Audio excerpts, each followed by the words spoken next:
Ayaka and I were just talking about you. Is Chevra still not joining us today?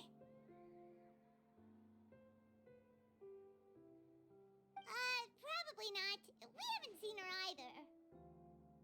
Huh? That's such a pity. Director Farina said that we've only got a few small scenes left before wrapping up the entire thing. She even said that she'll get me into a couple scenes, so everyone will have a chance to shine in front of the camera. We were also planning on having a victory feast once we're all finished filming. You can join us, right? If only Chevros was here. I still haven't taken a photo with her. I'm afraid that can't be helped. Those special patrol folks are like phantoms when they've got a case on their hands. But to be honest, I'm even more concerned by what I read in the Steambird earlier this morning. It said that the killer in the murder case was none other than the author of the Two Musketeers. Oh yeah, I heard about that too. He came forward and confessed his crimes, but gave no explanation as to why he pulled the trigger. We didn't know about this case at all when we joined the film. Is it going to affect the reception of our work? From a pure publicity standpoint, this will draw a lot more attention to our film. I have to say, though, that no director can be perfectly comfortable with garnering attention through means other than artistic skill. To be fair, I feel like that ship sailed the moment you allowed yourself to be named as the director on our posters. It's not my fault that I'm super popular. What was that saying again? My popularity has, Sunk to an all-time low? spread to the four corners of Tibet.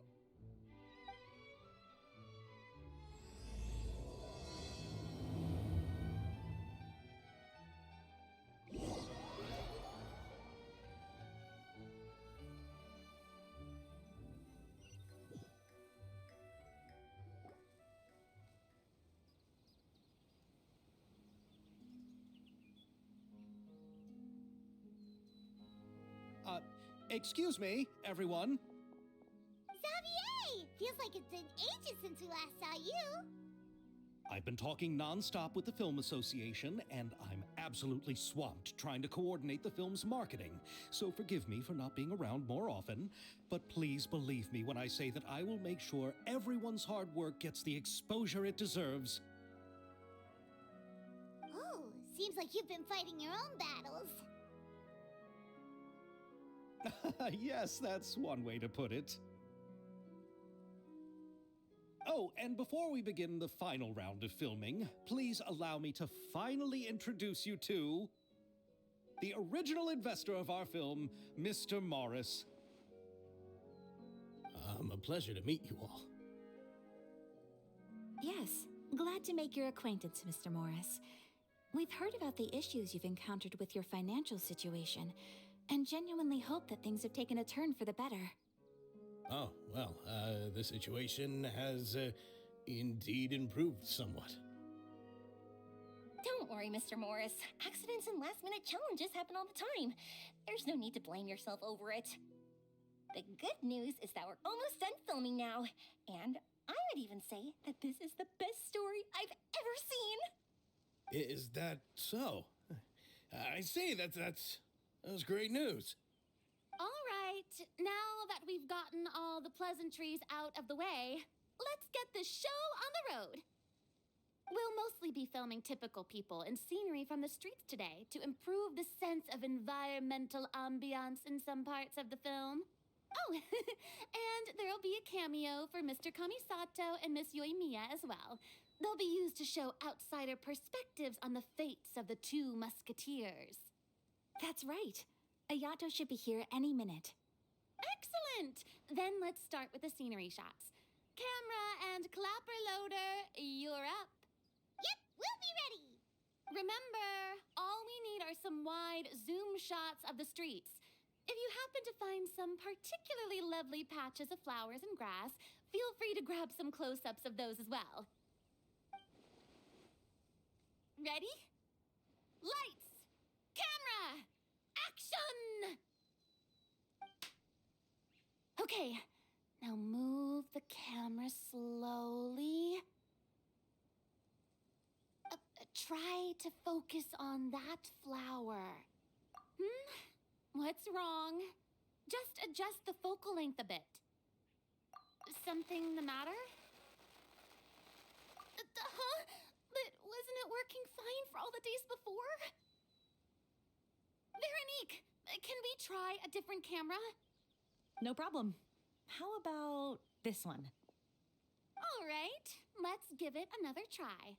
Lights, camera, action!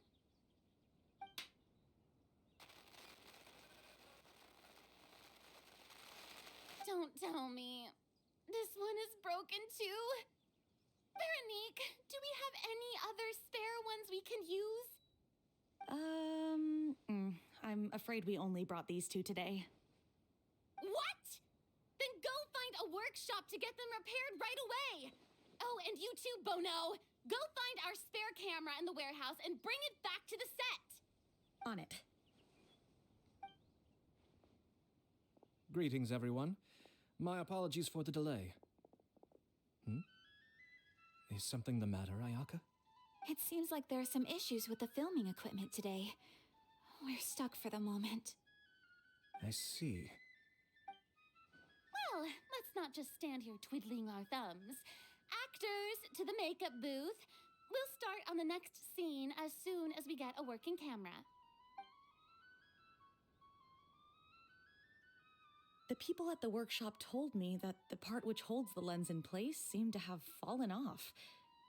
That's super strange. It was perfectly fine just yesterday.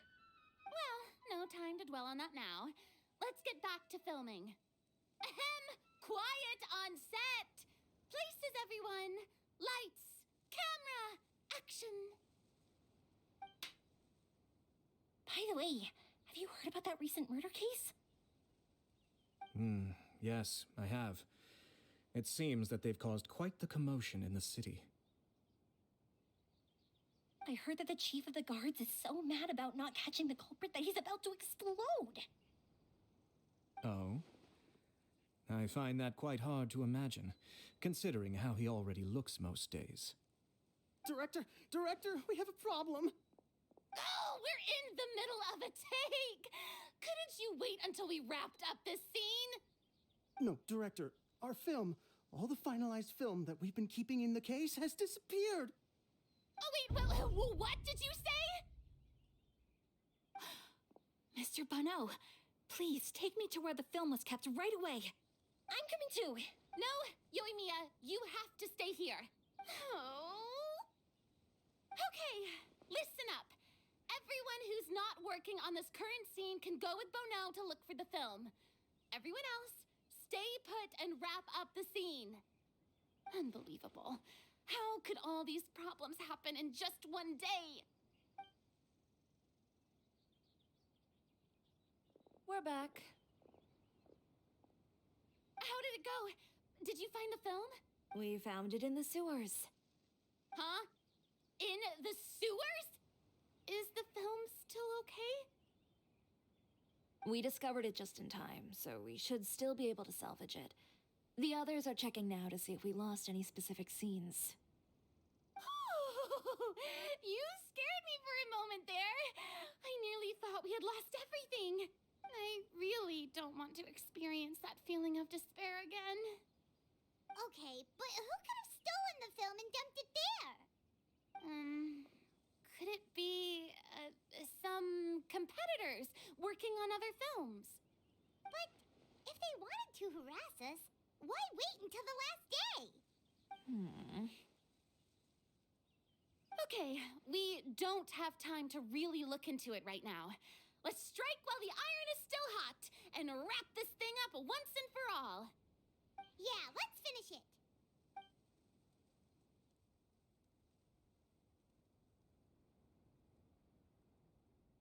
I would like to officially announce that our entry to the festival, The Two Musketeers, has now concluded filming! Paimon is spent. It's so late already. Even though the filming process proved to be extremely challenging, everyone provided valuable and unique contributions to the final product. Thank you all for your dedication and support.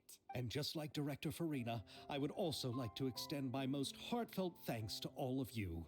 Really, you've all helped me so much. I just... All right. Let's save the awards speech for later and hopefully also get some rehearsals in before the real thing. Anyway, now it's time to party! Let's all make our way to the beach and have a celebration feast so loud and fun that even the blubber beast will want in. Party! Paimon wants to party!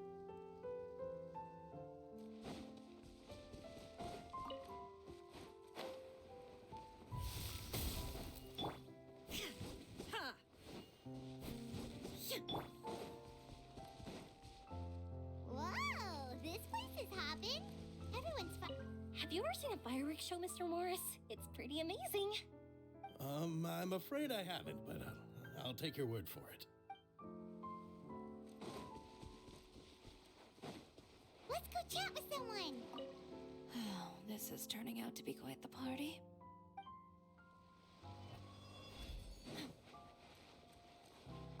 I was thinking, if this film turns out to be a success, could I ask the two of you to stay and be a part of my crew? Of course, I'll definitely increase the pay for next time.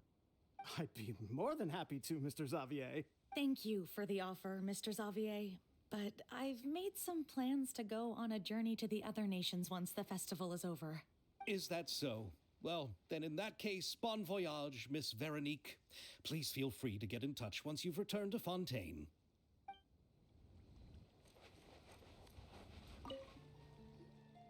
Farina! Oh, my darling clapper loader and camera operator. You've both worked really hard. Paimon thinks you worked even harder than us. Honestly, Paimon was getting a little tired of playing with the clapperboard by the end of it. Worst of all, Paimon started having dreams of you shouting, "Lights, camera, action!" into Paimon's ears. The actual dream can't even start until you've yelled that. Hey, if anything, shouldn't I be more grand and delightful in your dreams?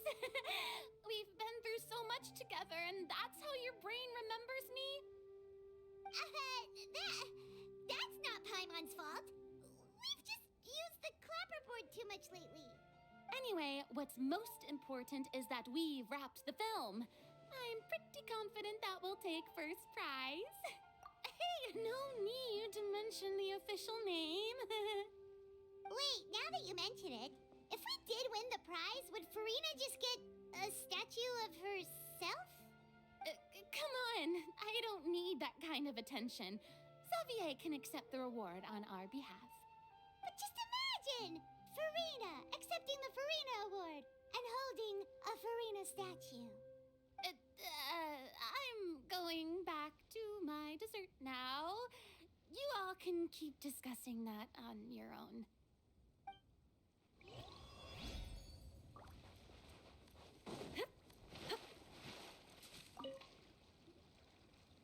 Hey, Ayato! How's your work been going? Everything went rather smoothly. Thank you for your concern. Ayato told me that we've already confirmed the dates for some Inazuma Fontaine cultural exchange events.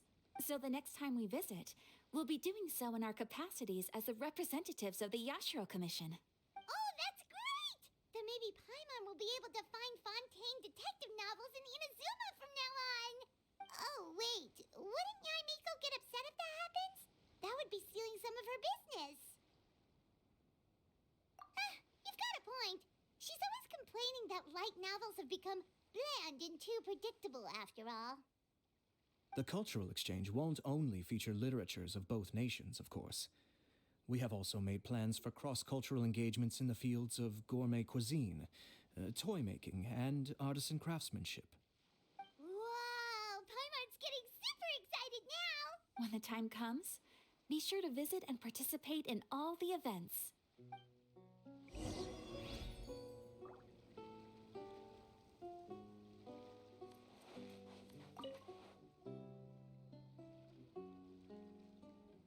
Chiori! Hey, you two. you not really into these kinds of big social occasions? Not particularly. But this is still better than Fontaine Fashion Week. But if this film becomes a big hit, people will definitely come flocking to your shop. Yes, that's highly likely. As long as the film can premiere as planned. Are you still worried about the case? That and all the obstacles we had to face today. You're right. It's as if all our bad luck just manifested at once.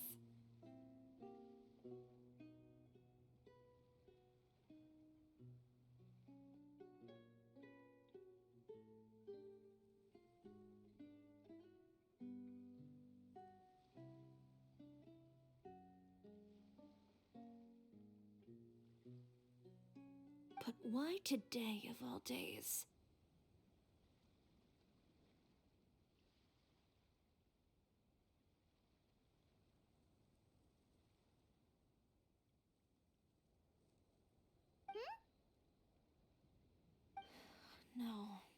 No, it's nothing. We've already delivered the film to the editors, so there should be nothing more to worry about. How are you doing, Mr. Morris? You having a good time? Well, you could say that. Do you happen to know when the party is scheduled to end? Judging by how much fun everyone's having, I'd say probably not until well after midnight. Is there something that you still have to take care of at home, Mr. Morris? Oh, well, I'm just not a late night person, so I might take off shortly. Oh no! Silly me. I almost forgot something super important. Oh, what is it? I prepared a whole batch of fireworks for the party, but I forgot to bring them over from the warehouse. Fireworks, you say? Well, that's truly a pity. Sorry things didn't go as planned. Could you help me carry them over, Mr. Morris? I won't be able to fetch all of them by myself. Me? Are you sure that you can't find anyone else? I just wanted to make this surprise for everyone. The warehouse isn't far from here. We'll be there in no time. Pretty please, Mr. Morris. These are some of the best fireworks I've ever made. So I also want you to see them before you leave. They're stunning. I promise that they'll be a once-in-a-lifetime experience that you'll never forget. But... It's okay. Just come with me. If we're sneaky enough, nobody else will see us leaving. All right. The warehouse is right over here. I moved the fireworks there in advance, so it shouldn't be too much work bringing them back. It's still a ways away from the party. Sorry about that, Mr. Morris. It's probably because I'm used to carrying fireworks all the time, so it doesn't feel like a lot of work to me.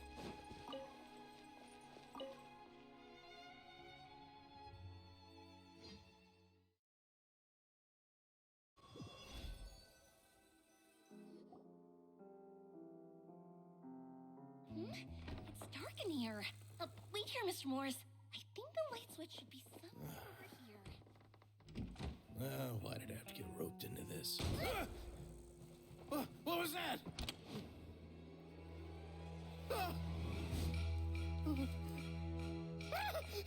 Who's there? Get me out! Get me out of here! Did you really think you'd get away, Morris?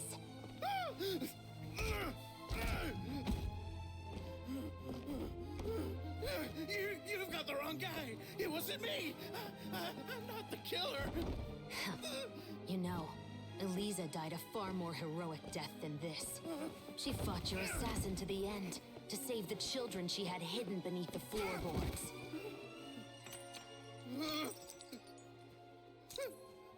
That is Eliza's pendant. The one with a photo of you two inside. The one you gave her.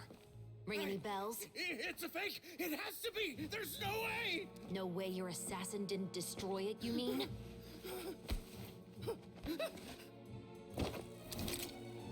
Did you ever love her, Morris?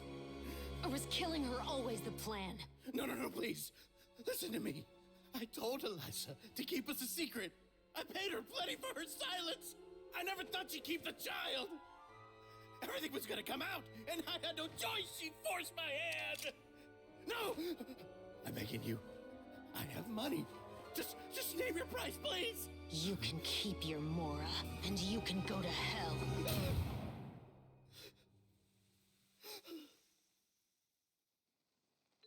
I'm Captain Shovraz of the Special Patrol. Morris, you're under arrest for Eliza's murder. Huh? Hmm?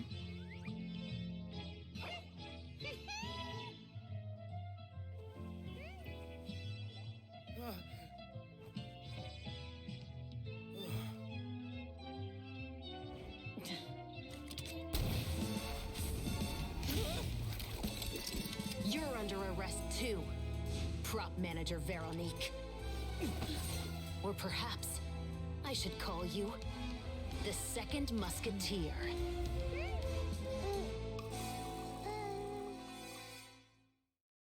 Wait, what's going on? This wasn't in the script. Drop the gun, Veronique. Why? Why would you keep me from exacting revenge on this heartless monster? Drop your weapon. This is my final warning.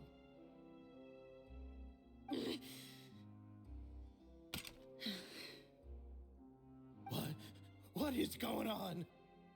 Do I have to spell it out for you, Morris? Everything that took place just now was staged to get you to confess the truth. But this last part is all improv, of course.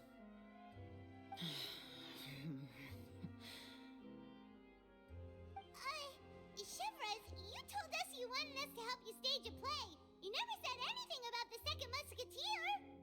It's because even I had no way to confirm my theory until now. Thank you for your performance, Yoimiya.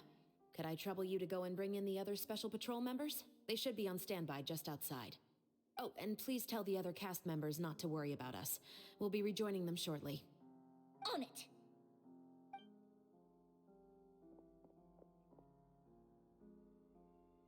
So what do you think, Morris? Care to talk about what happened 20 years ago? My patience is limited, you know. Don't force me to take you back to the interrogation room. I'd wager that you wouldn't last for more than a minute in there. With the recording we made, you have no chance of winning in court. Cooperating with us now is the most practical move. All right. I'll talk. I hired an assassin to murder Eliza. She once worked as a maid on my family's estate. She was very beautiful, and after some time I fell for her. We kept our relationship a secret and carried out an affair for some time, but it wasn't long before she became pregnant. And if my parents ever found out, they would have stripped me of my inheritance and status, driven me out of my home. I also didn't expect Eliza to insist on bringing the pregnancy to term. She even asked me to leave my family and travel far, far away with her. She believed that you were truly in love with her. I didn't have a choice. I gave her a large sum of Mora, told her to leave the family and to get rid of the baby. But then years later, she sent me a letter. There were photos of 2 children, and she even asked if I could find some time to visit them. Huh? 2 children? Paimon thought Baptiste was the only... you mean... Even if she had the children against your will, you could have just ignored the letter entirely. Why kill her? I had just gotten engaged to be married to an heiress from another wealthy family. So if anyone were to find out about Eliza, my life would be completely ruined. I didn't have a choice. No, you always had a choice. You just made the wrong choice. Again. Do you know how it feels to watch your mother be killed right in front of you? My brother and I were hardly even school age yet. We were hidden beneath the floorboards, grasping each other's hands like a lifeline. We were so terrified that we didn't even know we could ever take a breath. All we could do was to watch Mother try to fight back, and then collapse to the floor. Even after the assassin left, we were still too terrified to leave our hiding spot. We thought that he might come back. It was only until the next evening when we finally climbed out and gathered around our mother. But she had already become cold and stiff to the touch.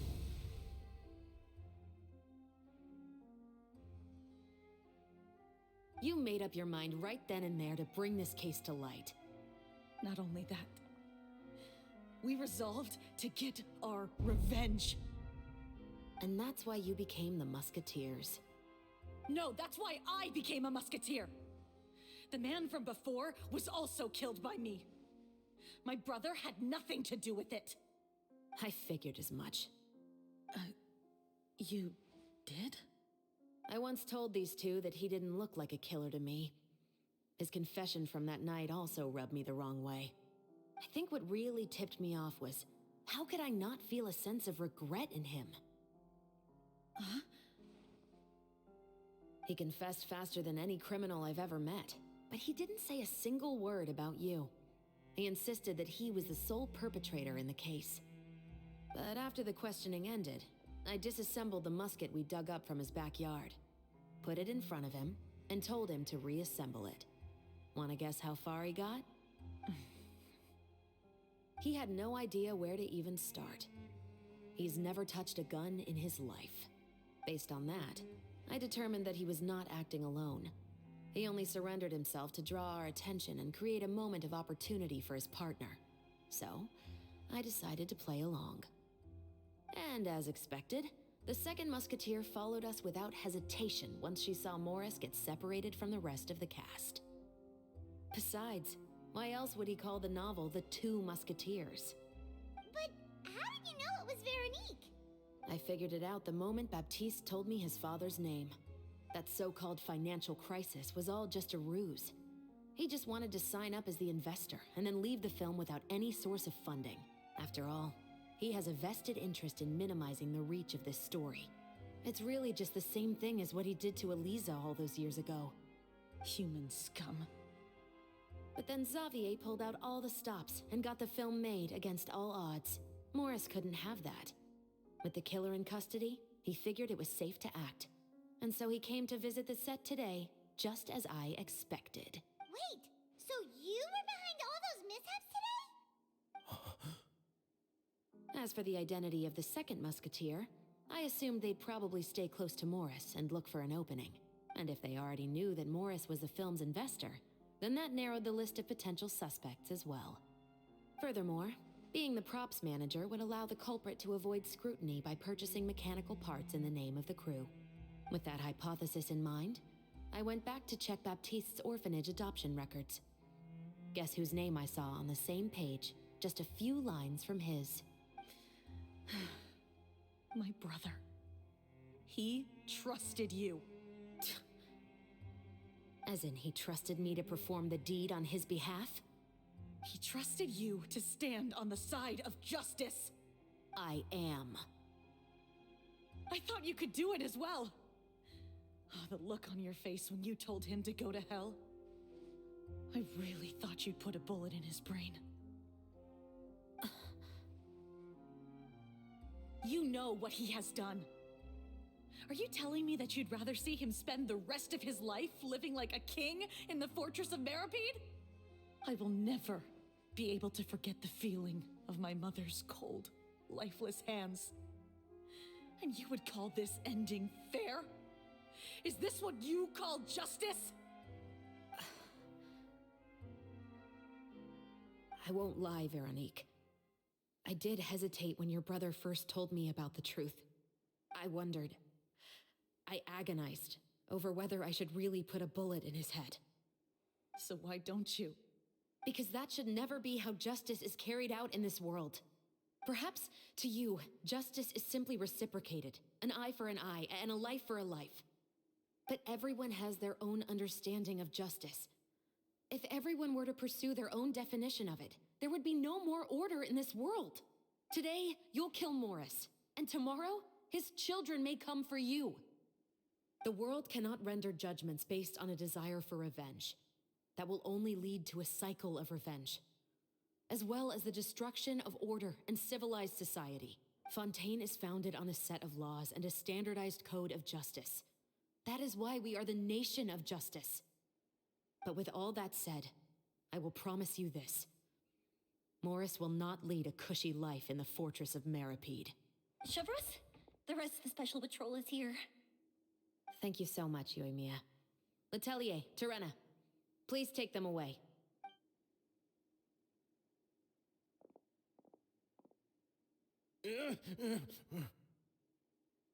I still can't agree with your reasoning. I know. Justice has not been delivered. At least, not today. Chevros. Let's go. We should give an explanation to the crew. Thank you for your concern. I'm fine. I'm just thinking about the things in life that have driven people to take justice into their own hands.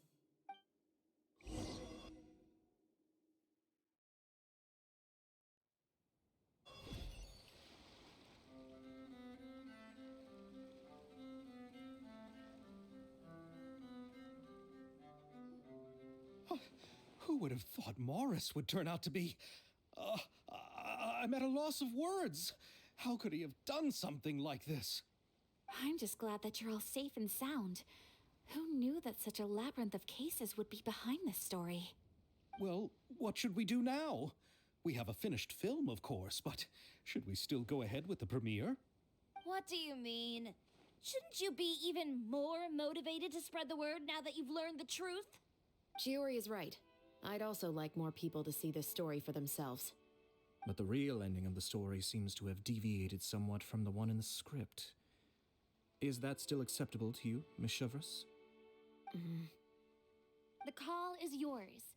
We still have time to reshoot an ending if that's what you'd like. No, it's fine as is. I like what we have for the catharsis. Romanticism is what gives works of art their appeal. Fiction is able to explore means of restitution that could never work in real life. Just like the real world, the world of stories also has its own set of rules and justice. These different possibilities are what initially drew me to reading in the first place. Sounds good to me. I support your decision. What about Veronique? Will she be okay? She will soon face her judgment alongside her brother and Morris. If I had to guess, they'll probably all be sent to the fortress of Meripede. I'll make sure to give Risley a heads up about it. Oh, you mean that kind of heads up? Exactly.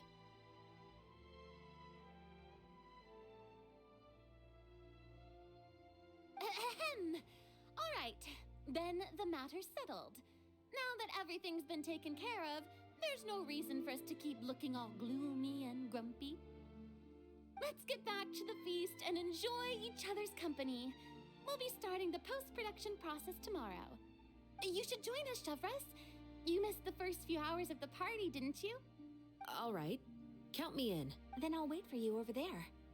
There's still some good news that I'd like to share with Chevros. Traveler, Paimon, could you wait for me by the sea after the party ends? I'd like to go on a brief walk with the two of you. Thank you very much.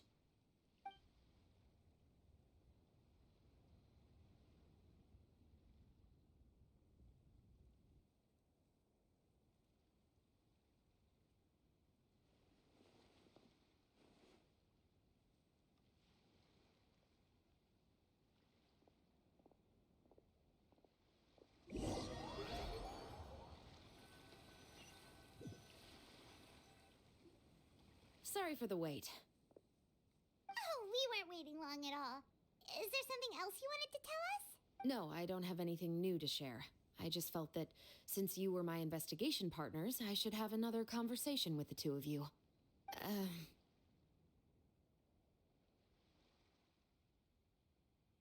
Traveler, how would you have responded to Baptiste's request if you were in my shoes?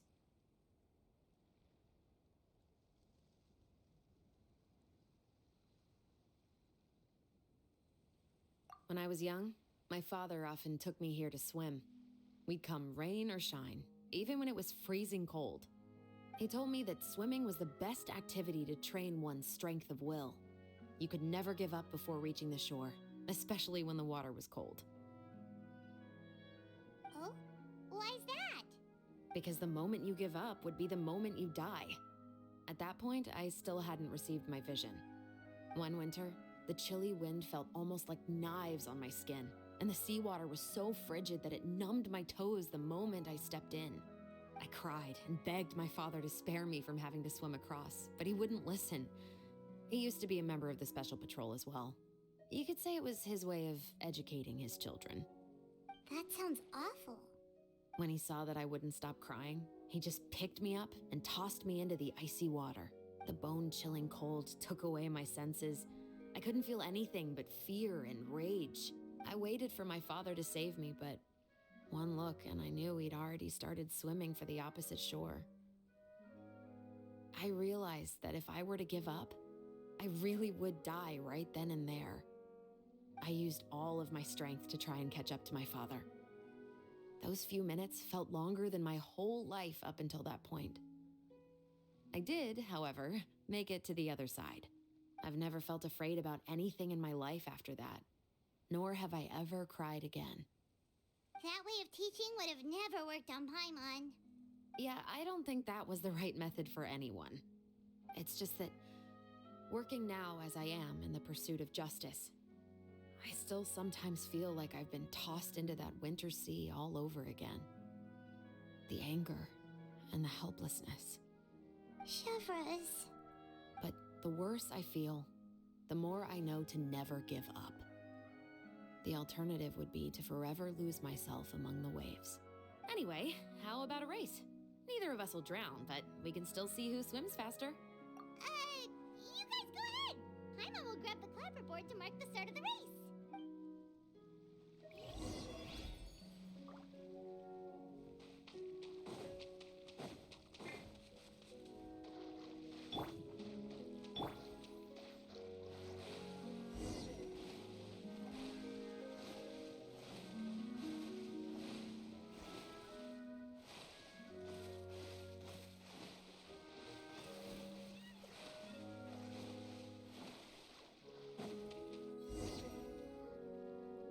Oh, that felt good. You were so fast in the water, Chevres. You were swimming even faster than Paimon can fly. So, about the Special Patrol, did you join because of your dad? Partly, but I'd say I was more inspired by the heroes I read about in stories growing up. Oh, so it's due to your love of stories. Of course, it was only after I joined the Special Patrol that I learned that truth is often stranger than fiction. Come on, let's walk a bit more.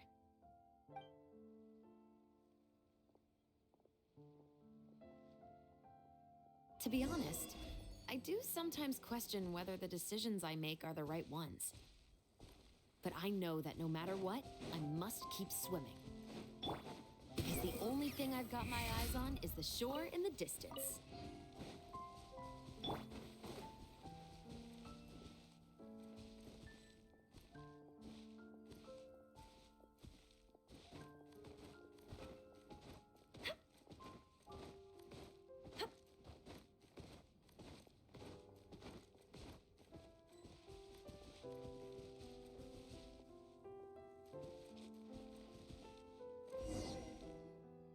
Thank you for coming on this walk with me. I feel a lot better after getting all that off my chest. Huh. We're nearly back at Baptiste's house. Huh, you're right. I didn't realize we were so close. He really did plant a lot of flowers. It's just like how he described it in the story. Huh? Wait. Paimon, Traveler, look! The rainbow roses in the garden. They're in full bloom now.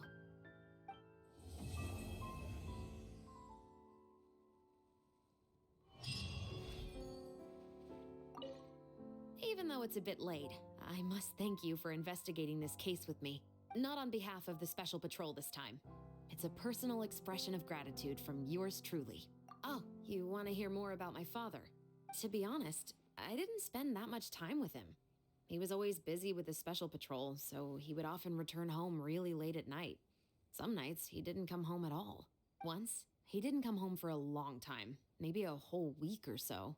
When I went out to buy food, I learned that he had become a criminal, and by extension, that made me a criminal's daughter. But we can talk about that another day. I actually have a lot of sympathy for Veronique and Baptiste. I can understand the hatred they feel for their father. But that doesn't mean I'll allow them to walk the path of evil, even if it might lead to another sense of justice. Films are different from the real world. They're a form of art and represent the wishes in people's hearts. I adore the Two Musketeers, and I'm very happy to have had the opportunity to act the role as one. I can't wait to catch the film when it premieres in the Opera House. Thank you for looking out for me.